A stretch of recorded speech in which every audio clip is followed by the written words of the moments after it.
What's going on, everybody, and welcome to another episode of The Other Side of the Firewall, where we talk about the latest and greatest in cybersecurity news, as well as we highlight those movers and shakers and glass ceiling breakers, those people of color who've made it to the other side of the proverbial firewall. My name is Ryan Williams, and as always, I'm joined by Shannon Times. What's up? What's up? And LeVon Maynard. Welcome to the show. Yeah, so another good week. Remember to tune in to us Monday through Friday. Thursday is potentially an episode, but we always Monday, Tuesday, Wednesday, and Friday we have episodes for you. We try to keep it action packed, so we talk about our topics on Monday and Tuesday. We do a discussion. This week will be a reintroduction of ourselves for Wednesday, and our skills, what we do, and what have you. Why you should listen to us. And then Friday we would do the weekly rundown where we talk about everything but cybersecurity, so you get to hear what we do on our time off. So. Without further ado, I turn over to LeVon. Right on. So it looks like we have an article here. This one's from, I don't even know how to say this, but it's like Pyments or P-Y-M-I. I think it's payments. Payments. Yeah. I was wondering if it's like a short, yeah, like, because they're missing like they did the Air Force EPR right there. Right. No vowels anywhere in that. No vowels. Yeah. Yeah, I don't know if they're going to try to make it some sort of, because it's like, I don't know if they're trying to do something clever, make it like a different word, but yeah, it's pretty much payments, but without the vowels. Well, this article is basically this article is about Apple. It released a software patch.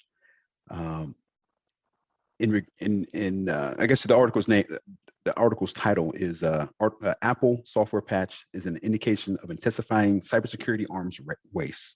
So this article basically goes through, describes that the Apple, they came across a vulnerability.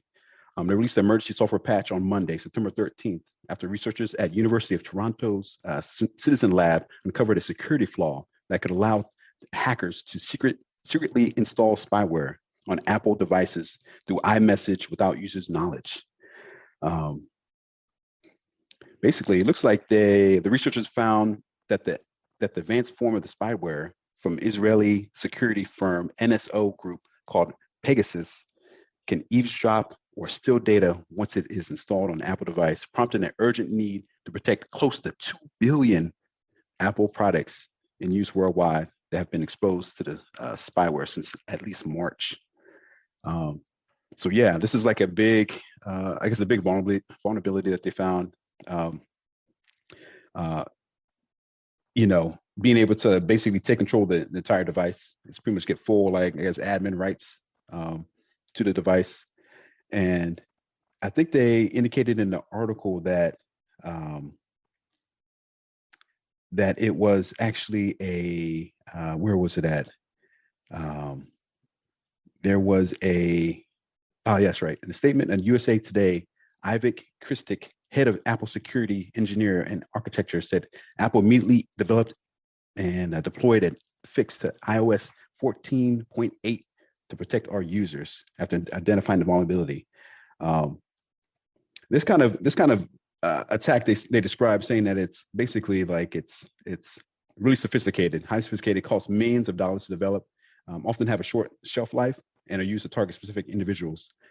So this kind of thing is really used to like kind of pinpoint, like somebody spent a lot of money to develop this particular hack. I don't know how prevalent it became as far as like how many people were affected or potentially compromised by this vulnerability, but it looks like Apple was decently quick about putting out a patch to kind of fix it, resolve it. I don't know if they will, determine if anybody else is affected by it at all, but it seems like it's kind of one of those things. I mean, we've talked about these kind of things before. Hacks are going to happen. Patches are going to be developed for these holes that we have in the software. And it's like you're never completely safe. You just got to take the steps that you can, try to make sure that you're, being as secure as you can. Implement any kind of multi-factor. You can try to limit your exposure to, external unknown Wi-Fi hotspots and things of that nature. But it's one of those things we got to look out for, and it's kind of a rinse and repeat as far as these vulnerabilities are concerned. We hear about these all the time, and they're going to continue to happen. There'll be a new one next week, a new one next month. But just do our best to try to stay on top of it and just make sure that you're aware that these things are out there. But I guess with that said, you guys have some thoughts on it? Yeah, definitely. So this one keeps coming back, but it just keeps getting repackaged. Because we talked about it, I believe, in the spring, maybe. It could have been the fall, but I believe we talked about in the spring how this was a spyware app called Pegasus, developed by Israeli spyware company that nation states were paying for. So I think when we talked about it in the past, I can't remember which episode it was, but it was being utilized by Saudi, I believe, on their journalists or on journalists in Saudi anyway, to pull their data. I don't remember if we actually talked about which phone brand it was targeted against. I can't remember that part, to be honest with you. And when I dug through some articles, I can't find that one any longer. But now I see one for where it says Rwanda used it against Belgian journalists that were in country. So it's definitely something that's been out there for a while now, developed by a brand name spyware company. You know what I mean? Like people actually go to NSO for their products. But I think now the reason that it popped was because of it's targeted against everyone. Like it wasn't just against nation states using it against journalist groups. It seemed as though it was becoming prevalent within just the Apple community in general, which obviously, like you alluded to in the article, there's at least 2 billion devices out there. And you would not be able to tell if they were spying on you. So definitely good on Apple for doing the emergency patch. I've rarely see emergency patches. Like usually you still have the timing to get it done, but it must have been prevalent enough where they're like, no, we need to push this immediately to protect our users. So good on Apple. Like, look, I'm still Apple spokesman. Right. But again, that it is pretty scary though, how quickly it spread like wildfire. Like, I don't know.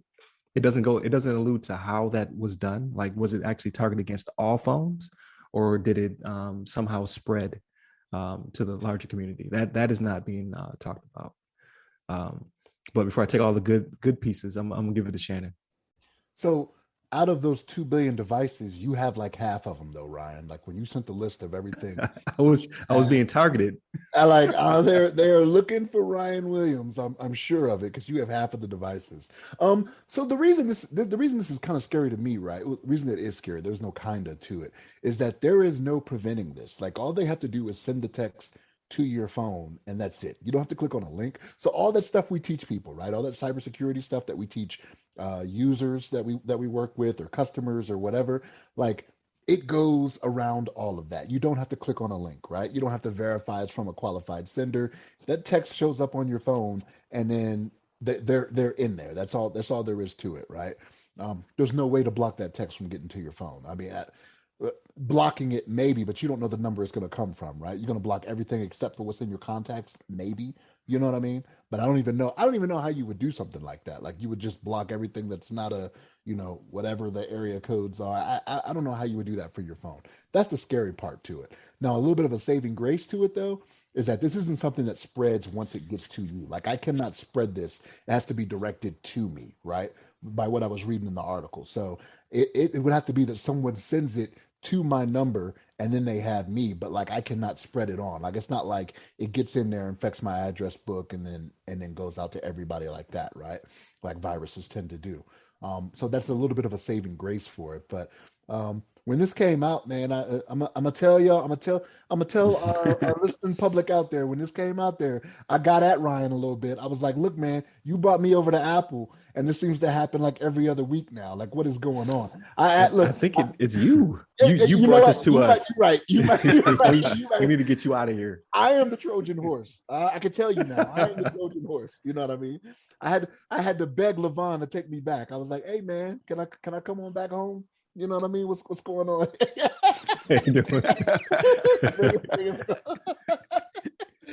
man. But no, that's the Rick James wave. Rick James wave. Come on back. Come on back. Give it to me, baby. But no, I mean, like it's one of those things. Like this is scary, man, and it is not. There's nothing around, but this is the sacrifice we've made. I've said it. If I've said it once, I've said it a million times. This is the sacrifices we've made to have the convenience of these electronic devices, right? We could still be in the era where the post office is busy getting letters from each other, but that's not what we do now, right? We go on to social media, we text people, you know what I mean? Like, it's just not where we are. So this is the trade-off. This is what we're gonna have to deal with, and this is what we're gonna have to get smart against. You know what I mean? So I mean, it's the way of the world right now, and I don't think there's any way to turn it back. Right. So I was just thinking about it. I was like, so you are correct. It has to be directed at you. I was like, how could it be directed at me? Oh yeah, my carrier gets breached, my phone number gets leaked. And he just push out a mass text to an entire spreadsheet full of numbers. That's how you do it. So luckily they patched it. I'm not sure if that was the plan in the future or not, but we wouldn't have known. You just got that weird random text.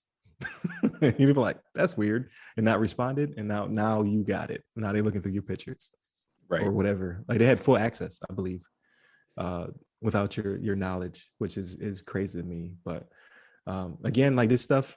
So what's crazy is there's nothing new under the sun except for when there's something new under the sun. Like we've seen this. This is something that's been prevalent for a year now. When it was first discovered, though, it was amazing. They were like, oh wow, can't believe this happened. Kind of cool. Hopefully they fix it. Now you see, like, no, we're all impacted by it because it starts out small and then they just keep getting bigger and bigger and bigger, right? So you definitely have to pay attention to these type of things. Patch your systems as soon as you get a patch. But then I get scared to say that because, as we know, supply chain attacks also happen. So our job only gets more complicated, more confusing, and it's harder to gain user trust. Because if I tell you, like, take this training and then you'll be safe and you won't click these links, and I built systems where you can't just click straight through, like enterprise level email where you just can't click a link. You have to actually look at the link, copy the link, paste the link in the browser. In this case, all I do is just text you. And nothing you can do to stop it, unless the actual, product company, and in this case, Apple, patches it. So, so far, we only know it to be an Apple problem. It doesn't seem to be an Android problem. I don't know what it was in the past. I don't know if it was both or just Apple to begin with, because they don't really specify the phone brand in the articles I was able to find. So, stay safe out there. And it was a 0 day, so it's not like they sat on it. You know what I mean? It was a 0 day, so it came up and it was just unknown to the world. It was just like, oh, you know what? Let's do something about this. You know? Yeah. So 0 day and 0 click, right? So you don't have to click anything, which is the scariest for users of all types, even us. So let's call it LeVon down there being real smug because it didn't happen to him. Mm-hmm. I'm just waiting. Like, look, just wait. Just tap my fingers together. Just waiting. No, you are good because I have no kind of thought that any hint that this is not going to happen to Google or some other device that I have or Microsoft or whatever. This type of stuff happens all the time, and there's only so much a company can do to keep this software secure. Somebody's always going to find some backdoor, some way to get around whatever precautions they put in place. It sounds like you're telling me to stay in Apple world. You're inadvertently telling me to stay here. So this bad luck stays here. That's what that sounds like. Well, no. It can happen to us too. Right. But let me say this, that it seems to be happening to Apple a lot more than us right now. I don't know what's happening, man. Like, because it used to be obscurity, right? Like Apple was a company that a lot of people didn't have it. It was kind of niche. They were attacked, but not attacked as much as, your Microsoft products and what have you, because they're worldwide. Everybody has this. But now that we are the best phones in the world, we seem to be attacked all the time. Yeah, I said it. I said, I got the so-so from Shannon. Yeah, okay. Like we get features mad late, but when we get them, they're exquisite. Exquisite. Can you believe I had a phone when there was no copy and paste on phones? Like my first Apple phone did not have copy and paste. That was a thing. Damn. Very late to the game on copy and paste. I don't know what took so long, but I digress. I still love my Apple products. But yeah, definitely make sure you patch your products. This is a thing. It's out there. If you have not received the patch yet, maybe try to search for updates to see if you'll pull it. And just stay safe. Try to keep your stuff up to date. Listen to us for the latest and greatest in cybersecurity news. So that way you know what's out there. And then continue to tune in for us the week. All right. So like Tuesday, we also have another good story that goes back to some topics we talked about in the past, because everything just comes to a head at some point, right? Especially in cybersecurity.